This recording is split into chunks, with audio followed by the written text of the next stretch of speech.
antara ulama ada yang berpendapat perlu untuk dipanjangkan basuhan tersebut dengan harapan agar cahaya yang didapat di hari kiamat nanti lebih panjang, dan ini berdasar dengan ucapan sahabat Abu Hurairah radhiyallahu anhu yang sekaligus ijtihad beliau, barang siapa yang di antara kalian mampu untuk memanjangkan basuhannya agar nanti cahayanya lebih panjang, maka hendaknya ia melakukannya. Sementara di antara para ulama ada yang berpendapat bahwa memanjangkan basuhan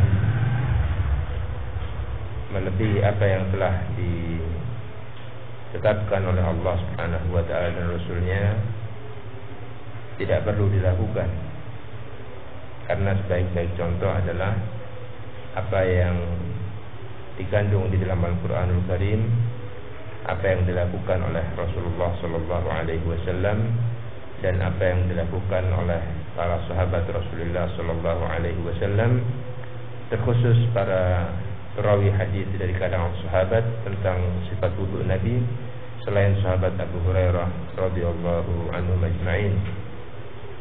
Mereka selain sahabat Abu Hurairah tidak memandang untuk memanjangkan basuhan saat berwudu tersebut. Dan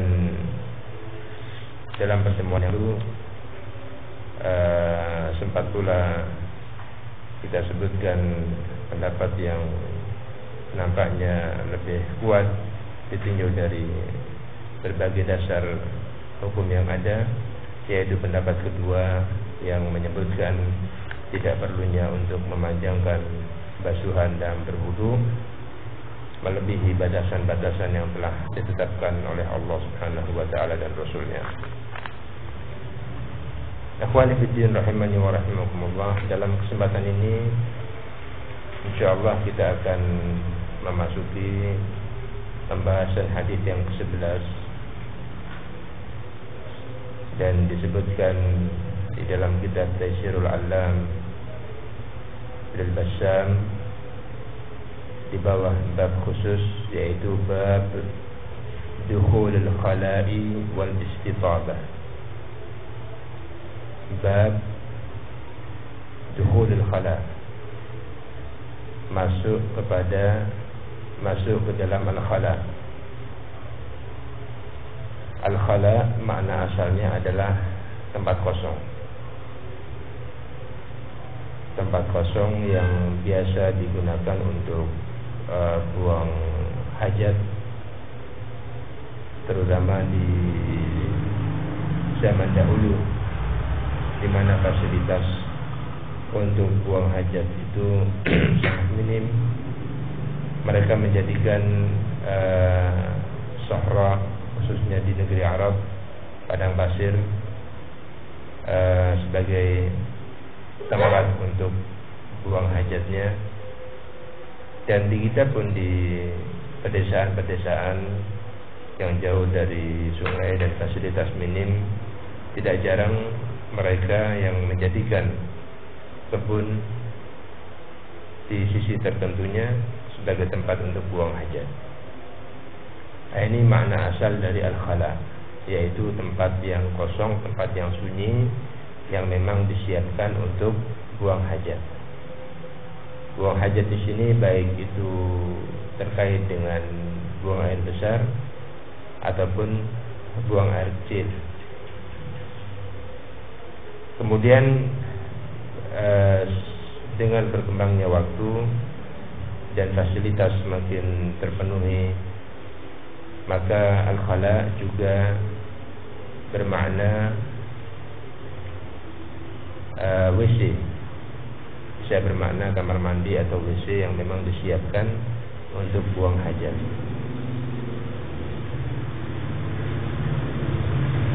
Wal istitabah, al-istitabah itu dari tabah. Tabah asalnya adalah sesuatu yang bersih, Sedangkan makna al-istitabah adalah upaya untuk membersihkan diri dari najis setelah buang hajat. Nah, dari sini kita mengetahui bahwa hadis-hadis yang akan kita pelajari di bawah bab dukhulul khala' wal istitabah berkaitan dengan adab-adab, tata cara bagaimana masuk ke tempat yang memang disediakan untuk buang hajat tersebut.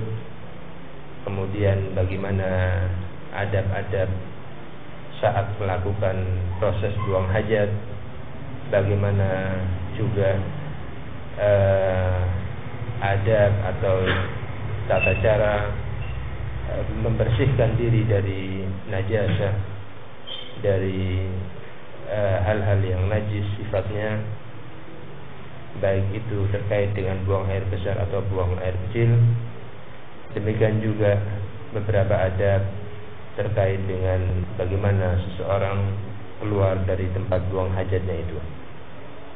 Nah, hadis yang pertama disebutkan di bawah bab ini dan hadis yang nomor 11 bila dihitung dari nomor hadis secara keseluruhan dari kitab Umdatul Ahkam adalah hadis yang diriwayatkan dari sahabat Anas bin Malik.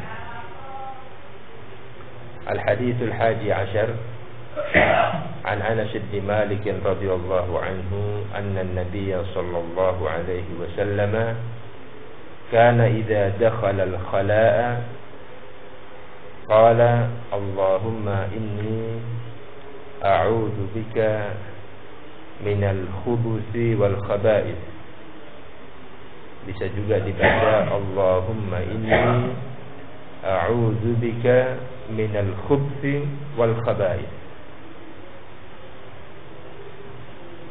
Syekh Abdul Ghani Al-Maqdisi berkata, al-khubuthu bi dhammil kha'i wal ba'i jam'u khabith wal khaba'ith jam'u khabithah ista'adha min dhukran asy-syayatin wa inathihim. Naam. Al-hadits al-hadi ashar, hadis yang 11 dari kitab Umdatul Ahkam, dan hadis yang nomor 1 di bawah bab dukhulul khala' wal istitabah. An Anas bin Malik radhiyallahu anhu, dari sahabat Anas bin Malik, semoga Allah meridainya. Sahabat Anas bin Malik radhiyallahu anhu adalah salah seorang sahabat Nabi yang mulia.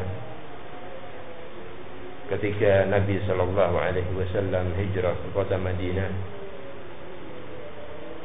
maka orang tua dari Anas bin Malik dalam hal ini adalah ibunya, Ummu Sulaim Al-Ansariyah, datang kepada Nabi sallallahu alaihi wasallam dengan membawa putranya yang bernama Anas bin Malik ini. Saat itu Anas bin Malik berusia 10 tahun. Sang putra diserahkan kepada Nabi sallallahu alaihi wasallam dan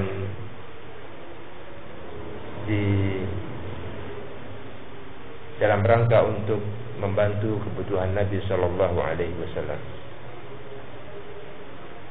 Sehingga sejak usia 10 tahun Anas bin Malik sangat dekat dengan Nabi sallallahu alaihi wasallam, karena beliau saat itu termasuk dari pembantu Rasul sallallahu alaihi wasallam. Di kalangan para sahabat Rasul sallallahu alaihi wasallam, hal yang seperti ini bukanlah sesuatu yang hina, bahkan sebagai kehormatan. Manakala seseorang bisa menjadi pembantu Rasul sallallahu alaihi wasallam, termasuk sahabat Anas bin Malik radhiyallahu anhu, merupakan satu kehormatan bagi beliau ketika beliau radhiyallahu anhu menjadi pembantu Rasulullah sallallahu alaihi wasallam. Sehingga kurang lebih 10 tahun sahabat Anas bin Malik radhiyallahu anhu senantiasa berada di sisi Rasul sallallahu alaihi wasallam. Karena Rasul sallallahu alaihi wasallam meninggal dunia pada Rabiul Awal tahun 11 Hijriah. Beberapa bulan setelah beliau melakukan Hajjatul Wada' pada tahun 10 Hijriah. Kurang lebihnya 10 tahun berada di Madinah. Dan semasa itu pula sahabat Anas bin Malik radhiyallahu anhu menjadi pembantu Rasul sallallahu alaihi wasallam, dan semasa itu pula Anas bin Malik radhiyallahu anhu banyak menimba ilmu dari Rasul sallallahu alaihi wasallam. Beliau sering mendengar ucapan-ucapan Nabi sallallahu alaihi wasallam, bimbingan-bimbingan Nabi sallallahu alaihi wasallam. Beliau sering melihat tingkah laku, adat, akhlak dan teladan dari Nabi sallallahu alaihi wasallam. Oleh karena itu sahabat Anas bin Malik radhiyallahu anhu tergolong sebagai termasuk dari al-mukthirina an Rasulullah sallallahu alaihi wasallam. Tergolong di antara sahabat yang banyak riwayatnya dari Nabi sallallahu alaihi wasallam. Karena 10 tahun di sisi Nabi sallallahu alaihi wasallam, banyak mendengar ucapan bimbingan beliau sallallahu alaihi wasallam dan melihat, menyaksikan apa yang dilakukan oleh Rasul sallallahu alaihi wasallam. Dan sahabat Anas bin Malik radhiyallahu anhu termasuk salah seorang sahabat yang didoakan oleh Nabi agar diberkahi harta dan keluarganya. Inilah diantara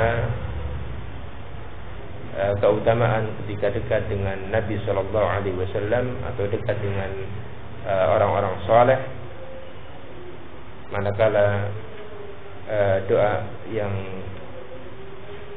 dipanjatkan oleh Nabi sallallahu alaihi wasallam dikabulkan oleh Allah Subhanahu wa taala, atau doa orang saleh tersebut terkait dengan orang-orang yang ada di sekitarnya dikabulkan oleh Allah Subhanahu wa taala. Maka sahabat Anas bin Malik radhiyallahu anhu di samping beliau kaya akan ilmu yang beliau dapat dari Nabi sallallahu alaihi wasallam, maka beliau juga di antaranya dengan doa Nabi sallallahu alaihi wasallam tersebut menjadi seorang sahabat yang kaya raya, yang ketika itu tinggal di Basrah. Beliau mengajarkan ilmu di Basrah sehingga banyak murid-muridnya dari kalangan tabi'in yang mendapatkan ilmu dari beliau, seperti Al-Hasan Al-Basri, Muhammad bin Sirin dan yang lainnya. Di sisi lain beliau juga termasuk orang yang Allah berikan kelapangan rezeki. Beliau punya rumah yang luar biasa, kekayaan yang luar biasa di kota Basrah ketika itu, dan beliau dikaruniai keturunan yang sangat banyak, dikaruniai anak-anak yang banyak, cucu-cucu yang banyak sekali. Dan itu di antara doa yang dipanjatkan oleh Rasul sallallahu alaihi wasallam kepada Allah untuk sahabat Anas bin Malik radhiyallahu anhu. Nah, di antara apa yang pernah disaksikan oleh sahabat Anas bin Malik saat bersama Nabi sallallahu alaihi wasallam adalah apa yang beliau riwayatkan dalam hadis ini. Anna Nabiy sallallahu alaihi wasallam kana idza dakhala al-khala'a, bahwa Nabi sallallahu alaihi wasallam dahulu idza dakhala al-khala', ketika masuk al-khala', qala, beliau mengucapkan, beliau berkata, beliau berdoa, Allahumma inni a'udzu bika minal khubuthi wal khaba'ith, atau Allahumma inni a'udzu bika minal khubuthi wal khaba'ith. Ya Allah, Inni sesungguhnya aku a'udzubika berlindung kepadamu minal khubuthi wal khaba'ith. Al khubus itu jamak dari al khabith, laki-laki yang jelek, laki-laki yang jahat. Al khaba'ith jamak dari al khabithah, perempuan-perempuan yang jelek, perempuan yang jahat. Maksudnya adalah sebagaimana disebutkan oleh Al-Imam Abdul Ghani Al-Maqdisi, ista'adha min dzukran asyayatin wa inathihim. Nabi sallallahu alaihi wasallam berlindung kepada Allah dari syaitan, dari para syaitan yang dari jenis laki-laki dan jenis perempuan.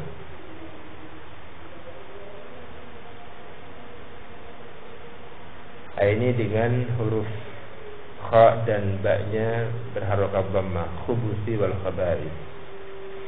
Adapun dengan huruf ba-nya berharokat sukun, Allahumma inni a'udzubika minal khubthi wal khaba'ith, maka mempunyai makna yang berbeda.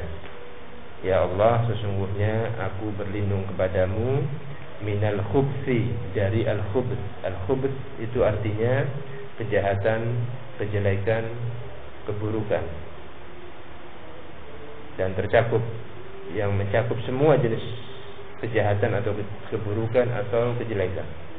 Wal khaba'ith, jika baknya bersukun tadi minal khubthi wal khaba'ith, al khaba'ith adalah para pelaku kejahatan. Jadi maknanya, ya Allah, sesungguhnya aku berlindung kepadamu dari semua jenis kejelekan dan para pelakunya.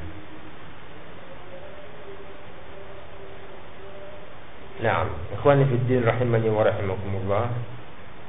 Ini makna hadis yang ke-11, hadis bin Malik radhiyallahu anhu. Nah, sekarang kita lebih mendalami kandungan dari hadis tersebut, di mana Anas bin Malik menyebutkan bahwa Nabi sallallahu alaihi wasallam kana idza dakhala al-khala,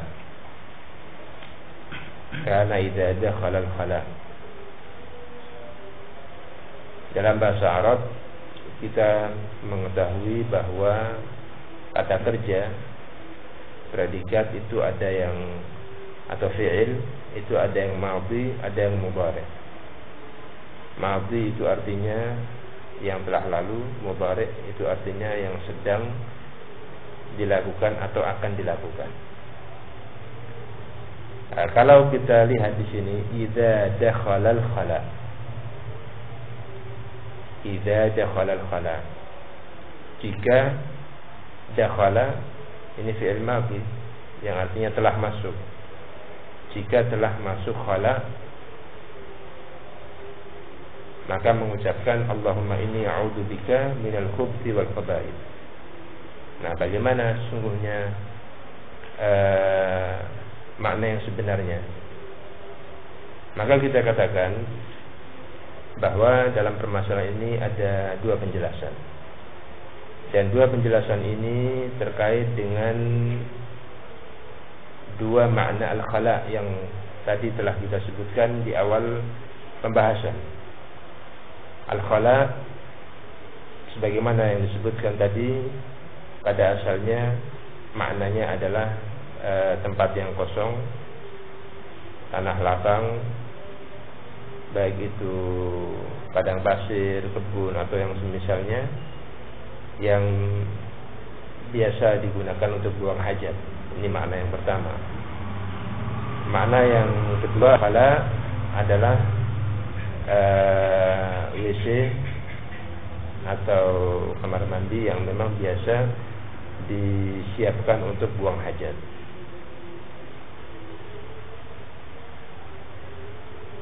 Maka atas dasar makna al-khala yang pertama, yaitu yang bermakna tempat yang kosong,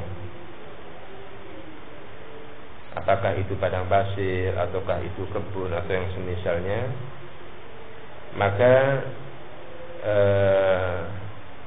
maka dakhala di sini sesuai dengan asalnya fi'il madhi. Jika telah memasuki areal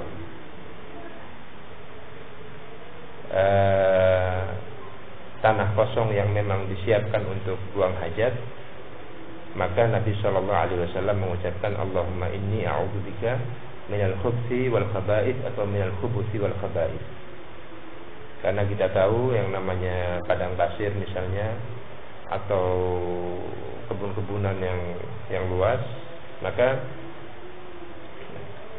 tempatnya luas, sedangkan yang akan digunakan untuk buang hajat di bagian tertentu saja biasanya, di bagian tertentunya saja. Maka ketika al-khala di sini bermakna tanah kosong tadi itu sesuai dengan asalnya, jika Nabi Shallallahu Alaihi Wasallam memasuki al-khala sampai pada areal al-khala tersebut, tanah lapang yang biasa digunakan untuk buang hajat tadi, maka Nabi membaca doa ini. Yang biasanya kalau tempat-tempat yang seperti ini, kalau orang bilang agak angker, banyak jinnya, daerahnya sepi, jarang tentunya di situ dibacakan ayat-ayat Al-Quran, baik bentuknya itu di sahra, padang pasir, ataukah di kebun-kebun, apakah di belakang rumah sana yang luas atau agak jauh sedikit. Maka Nabi Shallallahu Alaihi Wasallam membaca doa ini. Itu masuk membaca doa Allahumma inni a'udzubika minal khubuthi wal khaba'ith atau minal khubuthi wal khaba'ith, sebagai bentuk membentengan diri dari kejahatan-kejahatan mereka. Nah, ini penjelasan yang pertama ketika makna al-khala adalah tanah yang kosong atau tempat yang seperti tadi, padang pasir atau sejenisnya, memang biasa dilakukan padanya kegiatan atau proses buang hajat. Adapun ketika makna al-khala adalah WC yang ada di rumah kita misalnya, atau di mana saja tempatnya, yang penting bentuknya adalah WC tertutup sebagaimana yang kita ketahui bersama, maka kata-kata idza dakhala di sini maknanya adalah jika akan masuk, bermakna bimakna mudhari, dengan makna mudhari, ketika akan masuk ke dalam WC atau ke dalam toilet,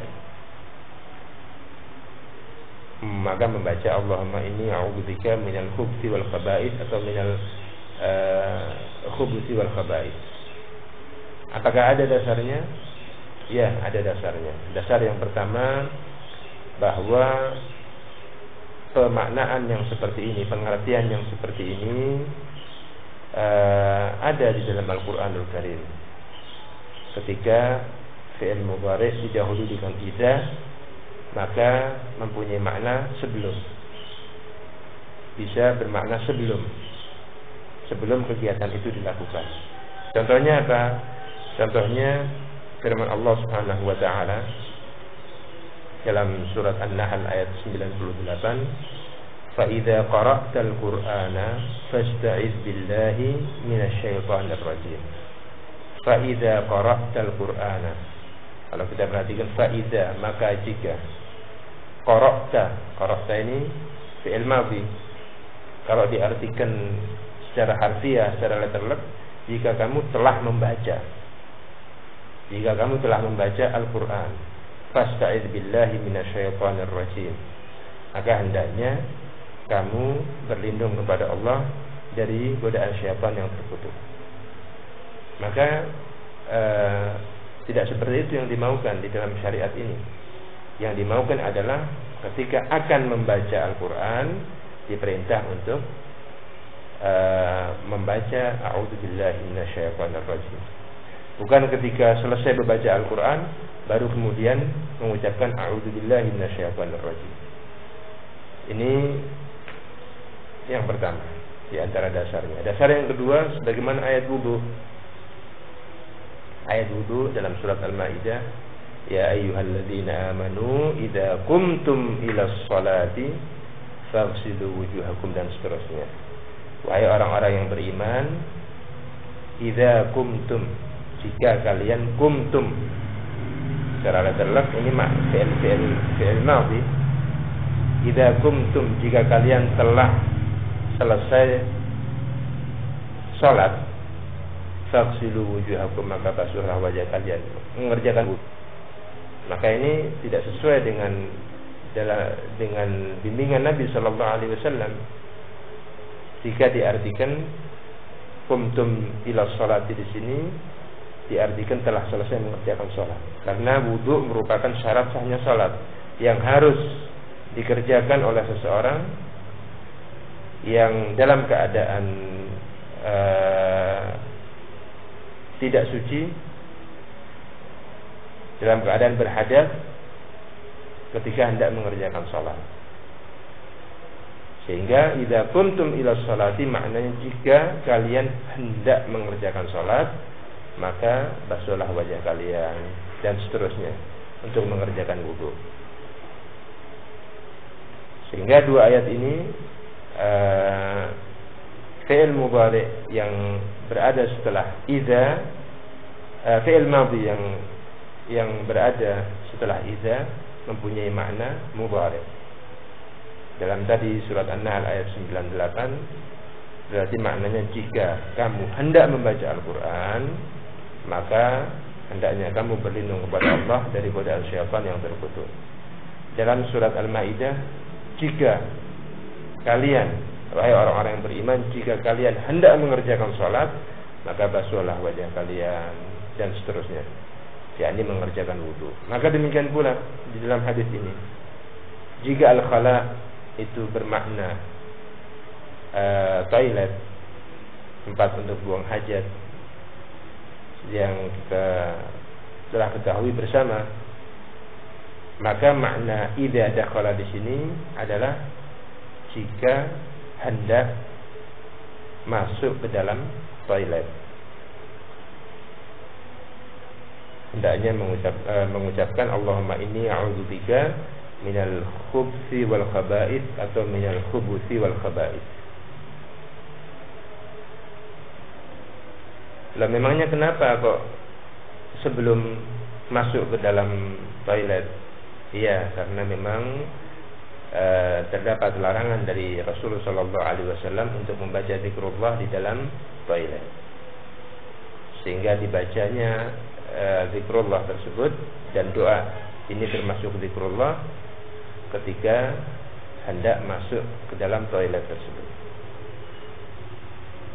Dari sinilah tergabungkan berbagai adillah, berbagai dalil, dikompromikan berbagai dalil yang ada, sehingga satu sisi tidak bertentangan satu dengan yang lain, dan satu sisi selamat dari berbagai larangan yang dilarang oleh Allah Subhanahu wa taala dan Rasulnya, termasuk di dalamnya adalah zikir di dalam toilet, menyebut nama Allah di dalam toilet. Ini terkait dengan makna kana idza dakhala al-khala. Oleh karena itu, ketika ada yang bertanya, ini bagaimana kok ketika telah masuk kamar mandi, masuk toilet, baru mengucapkan? Nah, dari sini saya menjelaskan. Dijelaskan dulu, khala itu ada dua makna.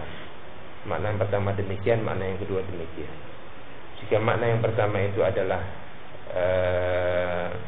tanah yang kosong, tempat yang kosong, maka sesuai dengan kondisi fi'ilnya, fi'il madhi, jika memasuki tempat yang kosong tersebut, membaca doa Allahumma inni a'udzubika minal khubthi wal khaba'ith.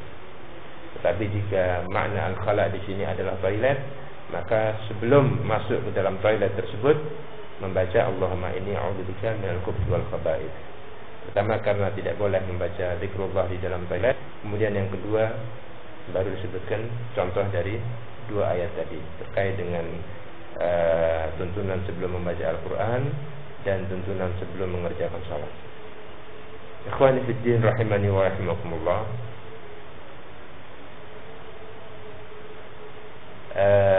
Kemudian terkait dengan makna al-khala yang apabila bermakna toilet tadi, ini dikuatkan dengan hadis Anas bin Malik radhiyallahu anhu juga yang diriwayatkan oleh Al-Imam Al-Bukhari di dalam Al-Adab Al-Mufrad.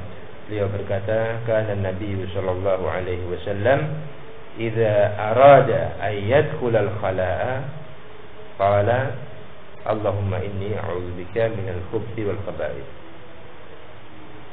Dari sahabat Anas bin Malik, beliau berkata, adalah Nabi sallallahu alaihi wasallam jika hendak masuk ke dalam al-khala, maka beliau mengucapkan Allahumma inni a'udzubika minal khubuthi wal khaba'ith. Ini penjelasan tentang makna idza dakhala al-khala. Kemudian yang berikutnya, dan tadi yang berikutnya terkait dengan bacaan doa tersebut, Allahumma inni a'udzubika minal khubuthi wal khaba'ith, dan atau Allahumma inni a'udzubika minal khubuthi wal khaba'ith. Dua-duanya boleh. Bisa huruf ba-nya berharokat dhammah, bisa berharokat sukun.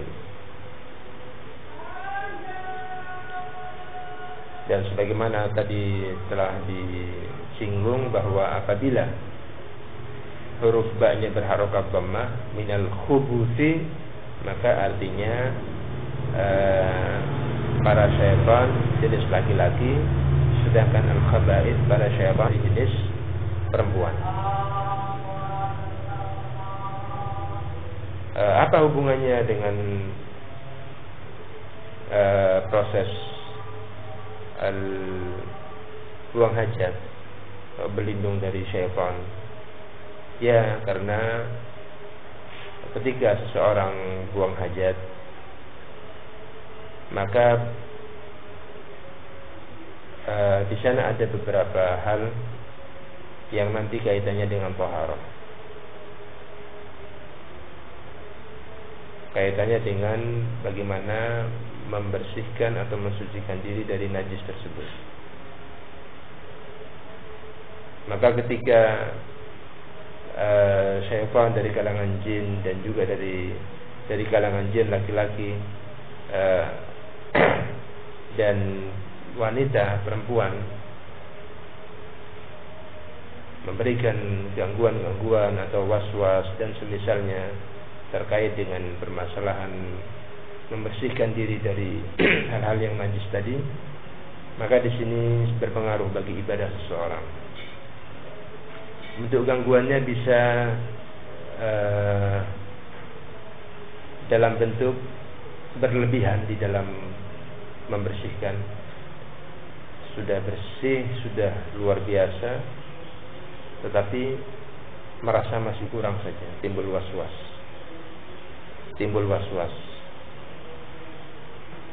Sudah selesai dari buang hajat, sudah istinja, sudah membersihkan diri, kemudian berwudu, kemudian masuk ke dalam sholat, ragu. Tadi saya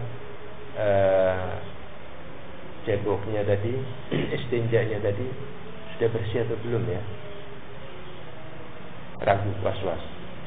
Akhirnya sholatnya dibatalkan, ke kamar mandi lagi, cebok lagi, diulangi lagi. Hal sudah bersih, padahal sudah sesuai dengan apa yang dimaukan dalam syariat ini. Ada gangguan-gangguan. Nah, ini berlebihan sehingga masuk ke dalam perbuatan tercela, was-was, syak dalam masalah taharah, berpengaruh pada permasalahan sholatnya. Atau godaan syaitan dalam bentuk ditimbulkan sikap meremehkan najis, meremehkan najis. Ketika buang hajat belum bersih, sudah bersih, ini sudah. Padahal masih belum bersih, masih ada najisnya. Baik itu buang air besar ataupun buang air kecil. Kena celananya, kena pakaiannya, wah, keselutan sama diri saya, tidak apa-apa ini, kayaknya tidak kena ini. Padahal kena. Ngelihat matanya, ngelihat nyiprat. Kebetulan ada cahaya di situ, pas kencing nyiprat, kena celananya kelihatan. Oh, tidak apa-apa ini. Godaan dari syaitan. Nah, ini diantara faidah membaca doa. Allahumma inni a'udzubika minal khubuthi wal khaba'ith. Allah jaga dengan doa ini dari gangguan syaitan laki-laki dan syaitan perempuan saat melakukan proses buang hajat hingga pembersihan dari hal-hal yang najis tadi. Kemudian ketika dengan bacaan Allahumma inni a'udzubika minal khubthi wal khaba'ith, minal khubthi wal khaba'ith dengan sukun, artinya Allahumma inni, ya Allah, sungguhnya aku berlindung kepadamu, a'udzubika, berlindung kepadamu, minal khubthi, dari semua jenis kejelekan, semua jenis kejahatan, wal khaba'ith, dan para pelakunya. Syekh Ibnu Utsaimin rahimahullah condong dengan bacaan yang kedua ini, karena secara makna lebih mencakup, lebih mencakup semua jenis kejelekan. Kejelekan apa saja? Berlindung dari semua jenis kejelekan. Kadang-kadang kejelekan itu sifatnya bukan gangguan dari jin. Mau masuk ke kamar mandi licin misalnya, saya kepleset. Ini murni permasalahannya karena tempat yang licin, nggak ada hubungannya dengan gangguan jin.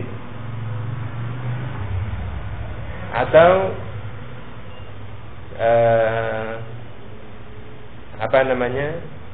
ketika masuk kebetulan sedang melakukan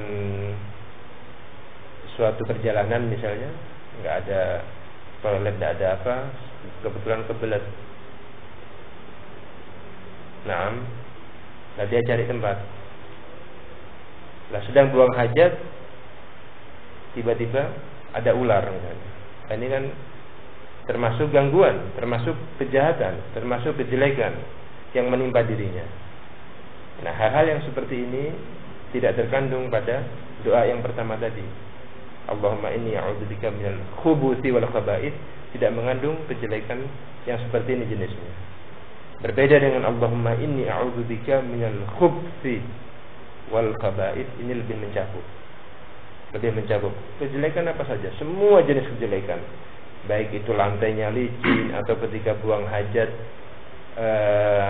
ada binatang buas, atau ketika buang hajat tiba-tiba kerannya mati misalnya, habis, belum sempat membersihkan diri, air sudah nggak ada. Wah, gimana ini? Ini pun bagian dari kejelekan. Maka makna yang dikandung ketika huruf ba-nya berharokat sukun ini lebih luas, tercakup juga kejahatan dari kalangan jin tadi. Al-khaba'ith, ketika ba-nya berharokat sukun, maka artinya para pelaku kejahatan, para pelaku kejelekan, mencakup dari kalangan jin atau dari kalangan manusia. Lagi buang hajat misalnya, karena kondisi terdesak, darurat, nggak ada kamar mandi, nggak ada apa, di hammam, di tempat, di kebun misalnya, karena satu perjalanan tiba-tiba ada orang nembak burung. Itu beberapa ada kejadian begitu, tembak burung ternyata kena orang dalam kondisi sedang buang hajat. Nah, ini juga bagian dari al-khaba'ith. Maka ini di antara faedah, di antara fungsi dari doa. Dan yang namanya doa memang tidak bisa diremehkan. Di samping satu sisi dia ibadah, jika seseorang melakukannya terhitung sedang beribadah kepada Allah dan mendapatkan pahala. Di sisi yang lain bermanfaat bagi diri sendiri, dapat manfaat akhirat, pahala dari Allah, dapat manfaat secara nyata dalam realita kehidupan. Allah jaga, Allah lindungi dari berbagai kejahatan dan para pelakunya tadi. Nah, ini mungkin apa yang bisa kita pelajari dalam kesempatan yang berbahagia ini. Dan tentunya kita bisa mengambil satu pelajaran bahwa Nabi SAW yang beliau adalah manusia yang paling bertakwa, manusia yang paling besar perlindungan Allah untuknya, masih senantiasa membaca doa ini ketika hendak buang hajat. Maka tentunya kita yang sangat jauh tingkatannya di bawah Nabi SAW lebih membutuhkan perlindungan dan pertolongan dari Allah Subhanahu wa taala, dan semestinya lebih memperhatikan doa yang telah dituntunkan oleh Nabi SAW ini dengan membacanya ketika hendak buang hajat. Wallahu a'lam bishawab. Sampai di sini ada yang ingin disampaikan? Pertama, apakah ada kewajiban membaca doa ini? Kemudian bagaimana jika kita tergesa-gesa dalam arti tidak mampu menahan untuk buang air besar atau kecil, sehingga kita lupa membaca doa ini sampai masuk di dalam WC di rumah, kita membacanya di dalam hati. Apa itu boleh? Kemudian apakah doa ini boleh dibaca di luar waktu untuk mau buang hajat, seperti sebelum salam dalam sholat, dan ketika kita was-was ada syaitan, ketakutan ada kedatangan syaitan, itu apa boleh dibaca di luar waktu itu? Iya, yang pertama bahwa doa yang dicontohkan oleh Nabi SAW ini sifatnya mustahab, sifatnya sangat dianjurkan, dan wallahu alam tidak sampai pada tingkatan wajib. Karena jika wajib, apabila lupa maka berdosa. Tapi yang seperti ini sifatnya adalah anjuran yang kembalinya kepada bahat seorang hamba. Kemudian yang kedua, apabila seseorang tergesa-gesa dan lupa, maka apakah kembali lagi keluar untuk membaca doa ini? Wallahu alam, tergantung kondisinya. Jika memang memungkinkan, insyaallah tidak apa-apa untuk keluar sejenak. Tetapi yang perlu diwaspadai adalah masalah was-was. Jangan sampai akhirnya mengantarkan kepada was-was. Tadi sudah baca atau belum ya? Sudah baca atau belum ya? Padahal sudah baca.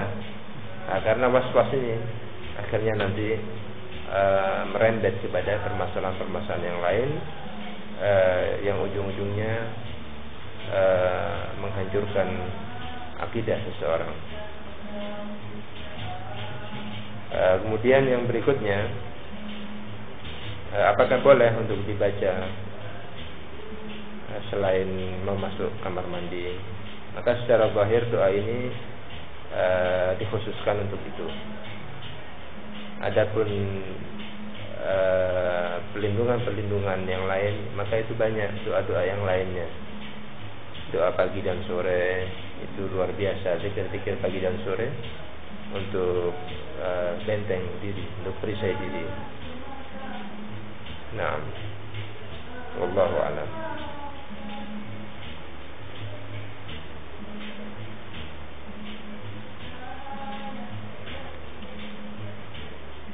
Baik, insyaallah kita cukupkan sampai di sini dulu. mudah-mudahan bermanfaat bagi kita semua. Wallahu a'lam bishawab. Wassallallahu ala nabiyyina Muhammad wa ala alihi wa sahbihi wasallam. Walhamdulillahirabbil alamin.